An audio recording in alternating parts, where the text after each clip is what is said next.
こんにちは、イラストレーターのネグです。イラストの仕上げをする際、多様な機能を使って色味を調節しますよね。その中でも、最も簡単に絵の印象を変えることができる方法があります。それは、彩度を調節するということです。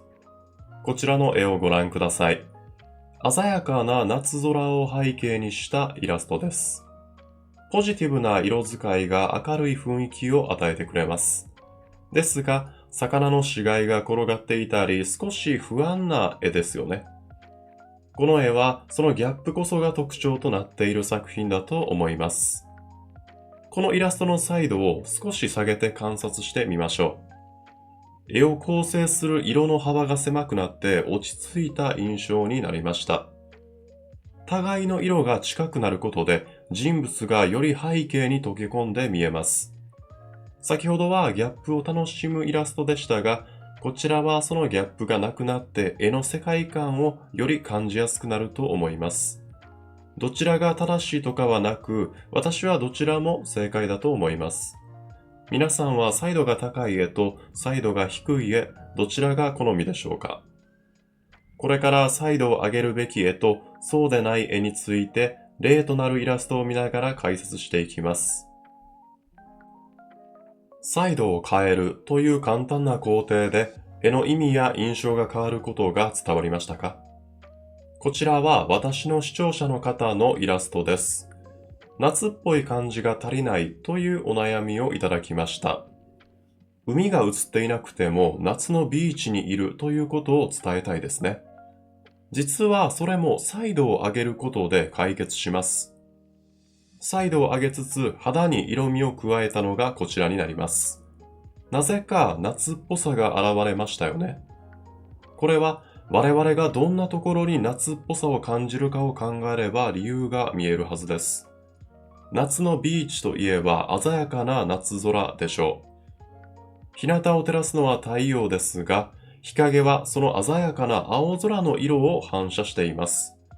つまり、日陰となっている部分を鮮やかな色で描けば、その裏にある鮮やかな夏空が見えてきます。地面からの照り返しの反射光を描くと、さらに夏のビーチっぽい色使いになるでしょう。いろいろ理屈を語りましたが、ポジティブな雰囲気を出したいのなら彩度を高める。落ち着いた雰囲気を出したいのなら彩度を落とします。自分の描いている絵にどんな雰囲気を求めるか整理してみましょう。こちらは私が描いたポケモンのファンアートです。このイラストを描き始めた段階では、寒さを表現するためにそれほど彩度は高くありませんでした。でも、周りに表情豊かなポケモンを配置するにつれ、寒さの表現よりも明るく活発な雰囲気の方が合うと感じました。そこからイラストの彩度を上げ始めました。このように最初から色を決めきる必要はなく、後から調節すれば良いと思います。彩度を上げることで絵を魅力的に見せるという例を出しました。では逆に彩度を下げるときはどのようなケースでしょうか？また視聴者の方のイラストを見させていただきましょう。こちらのイラストです。雨が降っているイラストですが、より湿度を感じるような表現をしたいというご相談をいただきました。私はジメジメした雰囲気の絵を作りたいときは、あまり爽やかな色を使わないようにしています。全体的に彩度が低かったり、意外と青色ではなく緑色を使います。青空よりも濁った雰囲気を出すことができます。これに倣って空の彩度を少し下げてみましょう。部分的に彩度を下げる方法があります。彩度というレイヤーを使うことです。このレイヤー上に彩度のない色を塗っていくと、その部分から鮮やかさが失われていきます。やりすぎてしまったという場合は、不透明度を調節して適切な色を探しましょう。また、彩度とは関係ありませんが、雨の日という雰囲気を強調したいのであれば、周りの草花に水滴を描いてあげるべきでしょう。空などの周りの色を反射させて水滴を描きたいですね。このようにサイドは必ずしも高い方がいいわけではありません。もちろんその逆もまたしかりです。ポジティブで活発な印象を与えたいならサイドを上げる。落ち着いた印象を与えたいならサイドを抑えます。最後にサイドに関するテクニックをお伝えします。背景のサイドを抑えつつ、強調したい部分のみサイドを上げるという書き方です。落ち着いた印象を与えながらも強く目を引く絵を作ることができます。サイドの低い背景のおかげで橙色が非常に際立って見えますよね。明暗でコントラストを作ることはよくありますけれども、サイドにもコントラストをつけることができます。全体的なサイドが低い時にこそ効果を発揮するため、サイドの高い色が多いイラストでは難しいかもしれません。局所的なサイドの高さこそが視線を強く集めるポイントになります。イラストとは直接的に関係はないですが、デザインの分野で配色の基礎を学ぶとき、ベースカラーが 70%、メインカラーが 25%、アクセントカラーが 5% ということを習います。